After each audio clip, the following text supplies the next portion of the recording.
রাজ্য পুলিশের পরবর্তী ডিজিপি নিয়োগ ঘিরে নজিরবিহীন জটিলতা। রাজ্যের পাঠানো প্যানেলের তালিকা ফেরত পাঠালেও ইউপিএসসি। এখন রাজ্যের কোনো স্থায়ী ডিজিপি নেই, দায়িত্ব সামলাচ্ছেন রাজীব কুমার। 31শে জানুয়ারি অবসর নেবেন রাজীব কুমার। পরবর্তী ডিজিপি নিয়োগের জন্য ইউপিএসসিকে পাঠানোর রাজ্যের তালিকা ফেরত পাঠানো হয়েছে। আর সেই কারণেই পরবর্তী ডিজিপি নিয়োগ ঘিরে নজিরবিহীন জটিলতার তৈরি হয়েছে। কি কারণে এই জটিলতা, আরো বিস্তারিত আমাদের জানাবেন প্রতিনিধি ময়ূক ঠাকুর চক্রবর্তী আমাদের সঙ্গে টেলিফোন লাইনে রয়েছেন। ময়ূক, দেখো, যেটা দেখা যাচ্ছে যে একটা চিঠি ইউনিয়ন পাবলিক সার্ভিস কমিশনের তরফ থেকে রাজ্যের চিফ সেক্রেটারি তার কাছে এসেছে এবং সেই চিঠিতেই ইউপিএসসি পরিষ্কারভাবে যেটা বলছে যে এই ডিজিপি কে হবে পশ্চিমবঙ্গে, তার যে নামের তালিকা সেটা ইউপিএসসি পাঠাতে পারবে না পশ্চিমবঙ্গকে।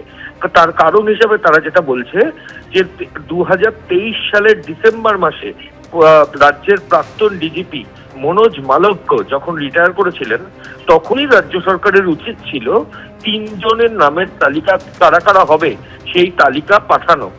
যারা সিনিয়র মোস্ট আইপিএস অফিসার সেই সময় রয়েছেন তাদের নামের তালিকা ইউপিএসসির কাছে পাঠানো এবং সেই সময় ইউপিএসসি আবার সেখান থেকে সাফেল করে একটা তালিকা রাজ্যকে পাঠাতো।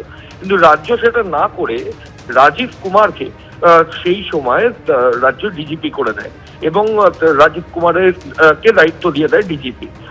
এর পরবর্তী ক্ষেত্রে 2025 সালে অর্থাৎ এই গত বছর 25 সালের জুলাই মাসে রাজ্যের তরফ থেকে একটা নামের তালিকা ইউপিএসসি কে পাঠানো হয় এবং সেই নামের তালিকাতে অনুযায়ী রাজীব কুমার, রাজেশ কুমার, রণবীর কুমার এই সমস্ত সিনিয়র আইপিএস অফিসারদের নাম ছিল।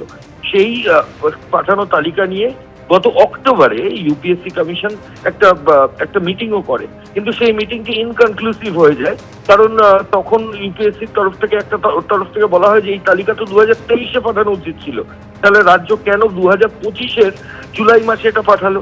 অন্যদিকে আরেকটা সেকশন বলতে শুরু করে যে এই মিটিংটা অক্টোবরে করে কি লাভ আছে, কারণ রাজীব কুমার, রাজেশ কুমার এদের আর 6 মাস চাকরি নেই, কাজেই ইউপিএসসির যে ডেফিনেট ক্রাইটেরিয়া আছে তাতেই এই সিনিয়র আইপিএস অফিসাররা তাদের এন্টাইটেলড হচ্ছেন না।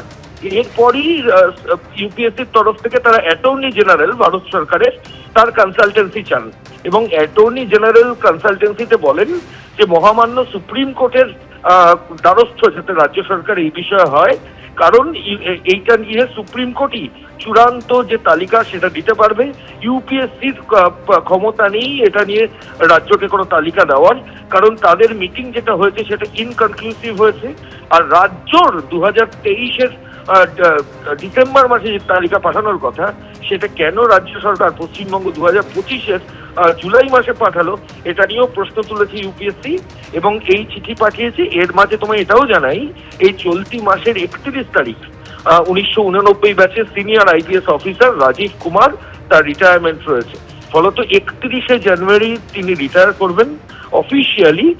এর পরবর্তী ক্ষেত্রে কে ডিজি হবে সেটা নিয়ে কিন্তু একটা বেনজির পরিস্থিতি কিন্তু তৈরি হয়েছে, এরকম কখনো আগে দেখা যায়নি। এবিপি আনন্দ, এগিয়ে থাকে, এগিয়ে রাখে।